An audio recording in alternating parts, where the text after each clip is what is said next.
हम एक लड़ाई लड़ रहे हैं गलत और सही के लिए, चाहे कोई भी सरकार बैठे। हम कांग्रेस को भी घसीटते थे, कांग्रेस भी गलत करती थी, इसीलिए कांग्रेस को गद्दी से उतारा था कि उन लोगों ने कोई जनता के लिए काम नहीं करा। आज मोदी जी को 10 साल हो गए, 2014 में रेडी पटरी वालों के लिए कानून बनाया था। आज भी हम भाई साहब सुप्रीम कोर्ट जाते हैं, हाई कोर्ट जाते हैं, इसके अंदर कोई ऐसा मेजोरिटी मत पैदा कीजिए जिसके अंदर आपसी भाईचारा खत्म हो, सरकार आपसे भी नाराज हो, आप सरकार से आपके जो मुद्दे वो सरकारों के साथ आप लड़ाई लड़िए। ये जो भिंडर वाले की आपने वोटो लगा ली, खालिस्तान के जो नारे लगा, दिस इज नॉट गुड। ये मेरे कहने का मतलब है। भाई साहब कर्जा मुक्त अभियान से 12 लाख आदमी हमारे साथ कर्जा मुक्त अभियान में जुड़ा है। 23 अगस्त को चौधरी शाहनवाज ने रामलीला मैदान में एक दिन का हमने धरना दिया था। नेचुरली बात है, ये भाई साहब सरकारें अंधी बहरी हैं, ये गरीब आदमियों के फेवर में कभी काम नहीं करती है।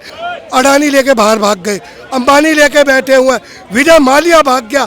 आप उन लोगों का कर्जा पकड़ कर लाइए जिन्होंने ऐशो आराम के लिए कर्जा लिया था। हमने तो काम के लिए कर्जा लिया था, हमारा कर्जा क्यों नहीं माफ किया जाता? ये मेरे कहने का मतलब है। अगर मैं इन सरकारों को अगर अंधी बहरी कहूँ तो मैं गलत नहीं कह रहा। वो कहता मेरे को केंद्र काम नहीं करने देता, एलजी उनका है, सारी चीजें उनके डिपार्टमेंट है, हम कैसा काम करें आपको, हम कहाँ से लाइसेंस दें? ये मेरे कहने का मतलब है। दोस्तों लाल किला से एक बार आज फिर से हम जुड़ चुके हैं और हमारे साथ एक सर जुड़ चुके हैं। क्या नाम है आपका? ओम प्रकाश खुराना नाम है। सर जी, अभी जो किसान आंदोलन चल रही है, आम जनता कैसे देख रही है इसे? बड़ा दुखित हो रहा है। दुखी हो रही है? कैसे दुखी? मतलब किसानों के ऊपर, अन्नदाताओं के ऊपर लाठी, बम गोले, उग्रवादी, आतंकवादी, वही किसान हम लोगों को 2 टाइम 4 टाइम की जो रोटी देते हैं उनको ऐसे शब्दों से वो सम्मानित किया जा रहा है। तो बहुत शर्म की बात है कि हिंदुस्तान के किसानों के साथ ऐसी लैंग्वेज में लोग बोलने पे उतर गए हैं।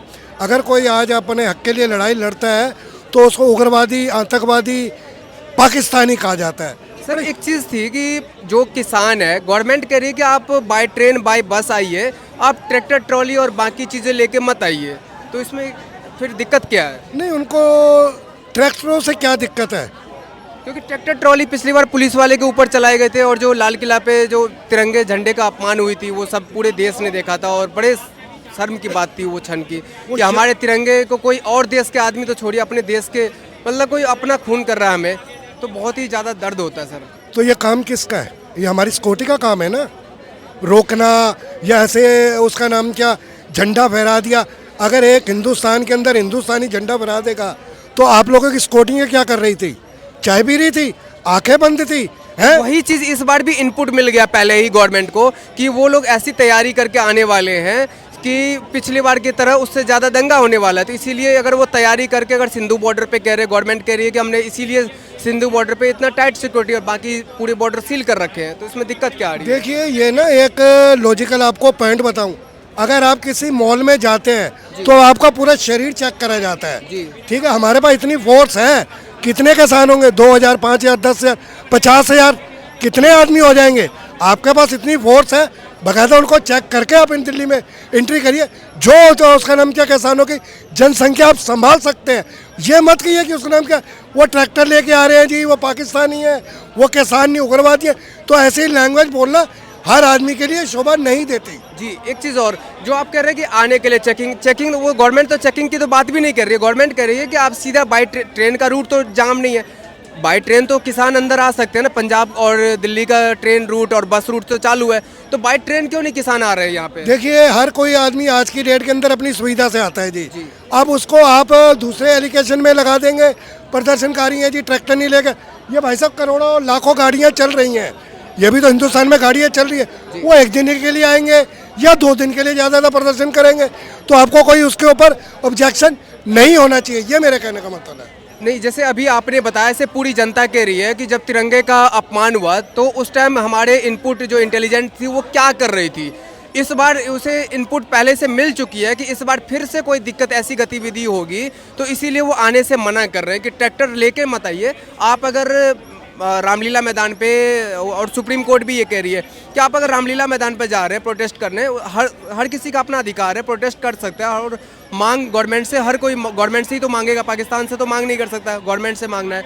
तो दिल्ली में आइए आप बाय ट्रेन, आप बाय बस आइए, तो इसमें दिक्कत कहाँ आ रही है? देखिए, मैं इस बात में तो आपकी सहमति करता हूँ, अगर वो लोग आ रहे हैं तो कुछ किसानों को भी सोचना चाहिए। मैं ये नहीं कह रहा कि किसानों के फेवर में कर रहे हैं। अगर वो आना चाहते हैं आप अपनी सिक्योरिटी स्ट्रॉन्ग कीजिए, ठीक है जी। अब उनके ऊपर तो आप उसका नाम क्या है, जो एक पुलिस को भी ऑर्डर नहीं है कि आप किसान के ऊपर गोली मार दीजिए। कल मैं एक आपके सोशल मीडिया पे देख रहा था, एक किसान शहीद हो गया, एक ऐसे ही उसका नाम क्या है बम गोले फेंके जा रहे, जो सिर्फ मिलिट्री को अलाउ हुआ है कि जब कोई आपके साथ युद्ध होता है उसमें मिलिट्री छोड़ सकती है। आप भी तो अपनी सिक्योरिटी तो देखिए ना कि आपकी सिक्योरिटी कहाँ जा रही है, ये चीज़ें देखिए। जो भिंडरेवाला का फोटो लेकर के किसान के ट्रॉली के ऊपर टंगी हुई थी भिंडरेवाला का फोटो, तो उसे आप क्या कर सकते हैं? देखिए जो गलत है उसके लिए हम गलत कह सकते हैं। किसानों को भी यही चाहिए कि आप अपनी हक की लड़ाई लड़ रहे हैं, इसके अंदर कोई ऐसा मेजॉरिटी मत पैदा कीजिए जिसके अंदर आपसी भाईचारा खत्म हो, सरकार आपसे भी नाराज हो, आप सरकार से आपके जो मुद्दे वो सरकारों के साथ आप लड़ाई लड़िए।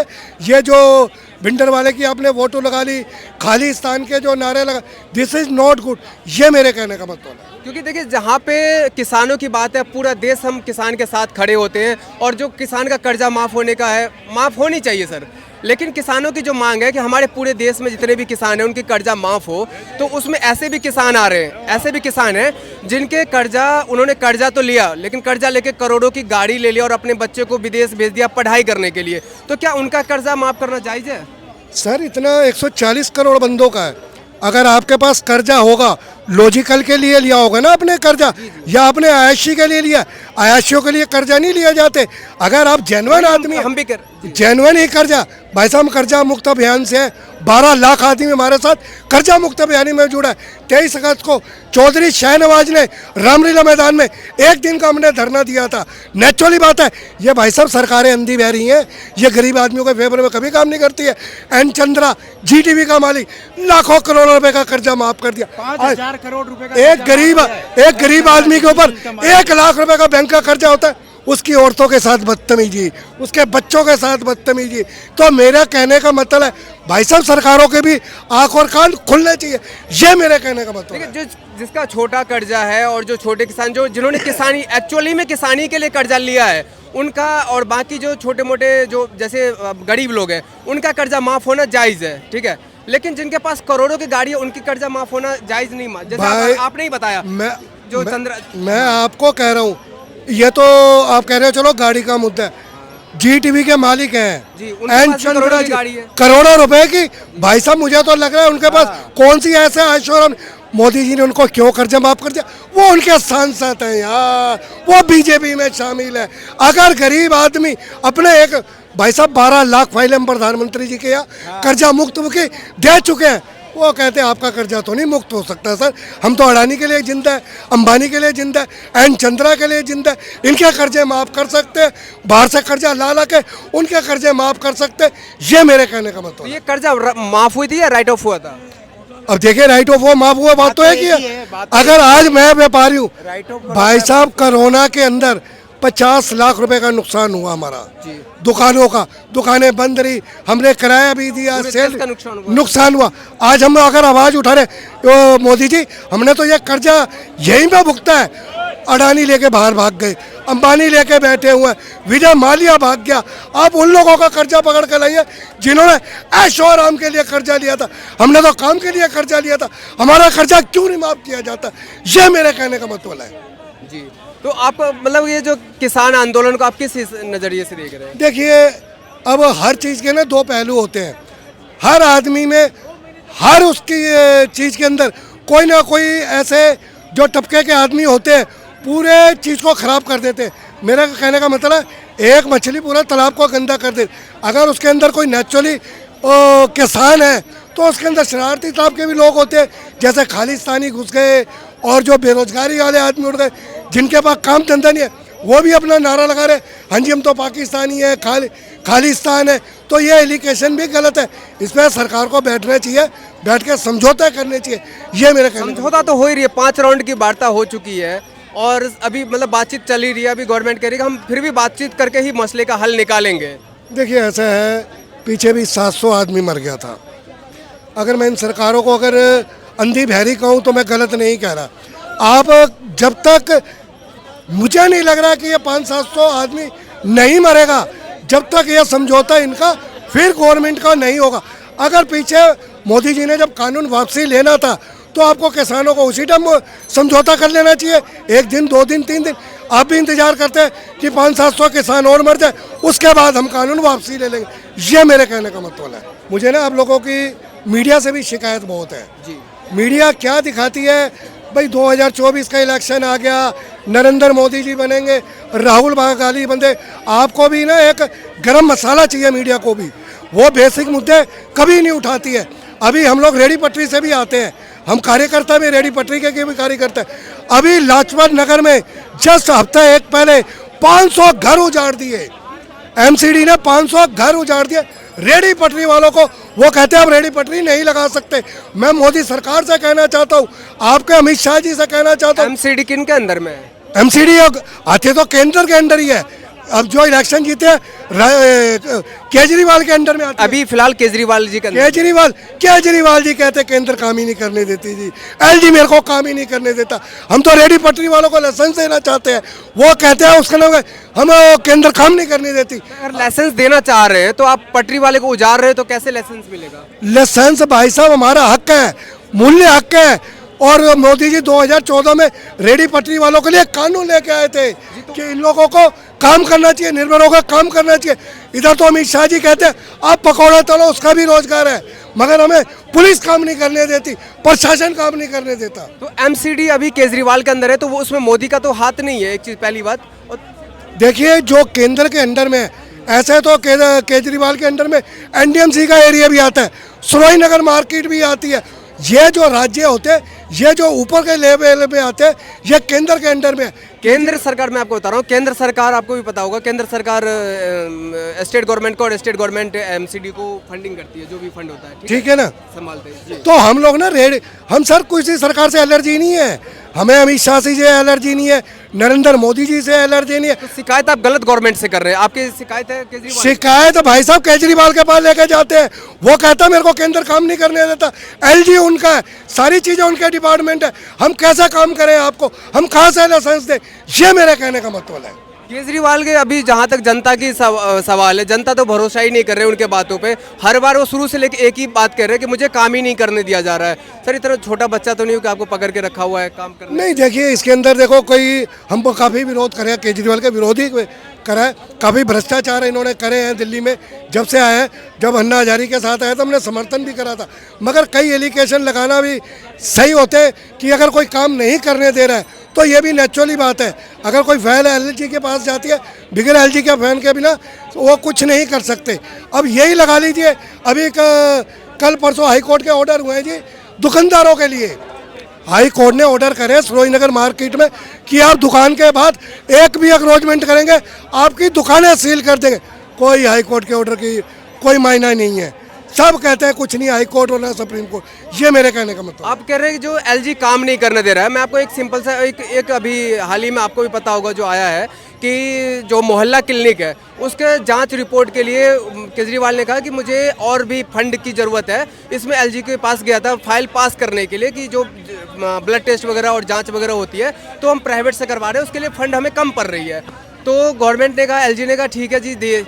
उसमें एक ही नंबर से हज़ारों पेशेंट निकले हैं, हज़ारों पेशेंट ऐसे थे जो सेम नंबर है, हज़ारों पेशेंट ऐसे थे जिसमें केवल नंबर 99999 था और उन सभी का ब्लड टेस्ट या मतलब हर तरह के टेस्ट वगैरह एक ही पेशेंट के नाम पे हज़ारों टेस्ट के करवा के और वो पैसा घोटाला किया जा रहा। तो फिर एलजी कहाँ से फंड बढ़ाएगा? नहीं देखो, जो गलत है उसके लिए तो हम समर्थन भी करते हैं।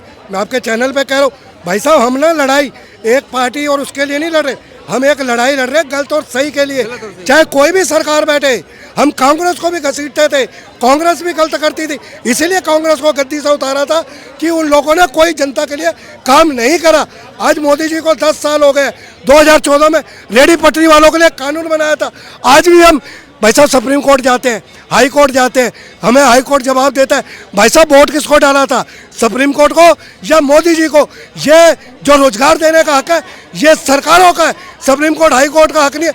ये हमारी डिमांड मोदी जी से है कि आप रेडी पटरी वालों के लिए कुछ सोचिए, उन्हें उजाड़ो मत, उन्हें रोजगार दीजिए, ये मेरे कहने का मतलब है। घर में नहीं, सारी चीज महंगाई तो संभालते बढ़ी रही होंगे। है। महंगाई तो जो भी कोई प्रधानमंत्री बनते हैं, महंगाई कम तो कोई करता नहीं है। महंगाई तो दिन प्रतिदिन बढ़ती जाती है और बेरोजगारी भी खत्म नहीं होती। वो भी जो बेरोजगार है उनको रोजगार नहीं मिल पाता है। यहाँ तक कि महिला की सुरक्षा का सवाल है, क्या सुरक्षा होती है महिला की। आज मैं महिला सुरक्षा पे गवर्नमेंट बहुत ज्यादा एक्टिव कर रही है कि हमने बहुत ज्यादा काम किया, लग रहा है आपको? वही मैं बता रहे, कोई कुछ नहीं करे। मैं आज 62 साल की हूँ, लोग मुझे आज भी हाथ मार के चलते हैं, छेड़ाखानी करते हैं। वो सोचते हैं एक बार ये बुढ़िया हाथ में आ जाए तो हम चीर फाड़ के खा ले। क्या सुरक्षा होती है महिला की, बताए? मैं सही कह रही हूँ। देखिए, जो हम लोग अब हम भी करीबन ये 15वें-16वें प्रधानमंत्री जी हमारे नरेंद्र मोदी जी, इंदिरा के टाइम से, नेहरू जी के टाइम से हमने भी राजनीति देखी है। अब ना राजनीति का माहौल बड़ा ही गंदे टाइप का माहौल सा बन गया है। नहीं, पहले अटल जी हो गए, नेहरू जी हो गए, बड़ा प्रेम मोहब्बत थी। अब तो ऐसा लगता है एक दूसरे में गोली मार दें, ये राजनीति हो गई है। अब आपको कहते हैं, मोदी जी ने अभी पीछे कई बार कहा है, मैं ईडीएस से बात कर रहा हूँ, सीबीआई से बात कर रहा हूँ। भाई साहब, इनकी नाक के नीचे सरोजनी नगर मार्केट, कमल किशोर यादव एनडीएमसी का अफसर लाखों करोड़ों रुपए की रिश्वत खाता है, उसके ऊपर कभी भी कोई सीबीआई, कोई ईडी, कोई भी छापा मारने के लिए तैयार नहीं है। तो मेरा कहने का मतलब है, ऐसे अफसरों को क्यों नहीं सस्पेंड करती है हमारी सरकारें? ये भी मेरा सवाल आपसे है, ये मैं पूछ रहा हूँ आपसे। तो सर, गवर्नमेंट जब ईडी का जब छापा जा रहा है जिसके ऊपर, कह रही है कि मतलब दुश्मनी निकाल रही है एक तरह से। देखिए, मैं आपको एक क्लियर बता दूं, देखो, इसको मैं आपको बार बार कह रहा हूँ, हर सिक्के के दो पहलू होते हैं। एक आप दुश्मनी भी निकाल रहे हैं, नेचुरली बात है, और इसके अंदर क्या है कि जो गलत है, गलत को तो नेचुरली आप नहीं छोड़ेंगे, वो तो अच्छी बात है कि करप्शन को आप कंट्रोल करें। भाई साहब, ये तो बड़े मगरमच्छ हैं, छोटे मगरमच्छ जो रोज का करप्शन, सरोजनी नगर मार्केट, करोड़ों रुपए की महीने की रिश्वत प्रशासन से ऊपर तक जाती है। मगर हमने कई बार अमित शाह जी से कहा, आपकी दूरी सिर्फ 10 मिनट की है, आप रेस कोर्स में रहते हैं, हम सरोजनी नगर पटरी लगाते हैं, हमें पटरी में भी काम नहीं करने दिया जाता है। आप कहते हो पकौड़े तलो, मगर हमें कोई पकौड़े भी नहीं तलने देता है। आप कहते हो निर्भर होकर काम कीजिए, सर हम कैसे निर्भर होकर काम करेंगे? ये मेरे कहने का मतलब है। आपसे एक ही रिक्वेस्ट है, ये हमारा जो भी इंटरव्यू है, ये अमित शाह, नरेंद्र मोदी जी और बीजेपी सरकार तक पहुंचाओ। ये गरीब आदमी है, रेडी पटरी वाले, इन्हें मत उजाड़ो सर, मत उजाड़ो। हम लोग ही आपको वोट दे के प्रधानमंत्री, मुख्यमंत्री बनाते, और आज हमारे कोई आपकी पुलिस डंडे मार मार के भगा रही है। जय हिंद, जय भारत।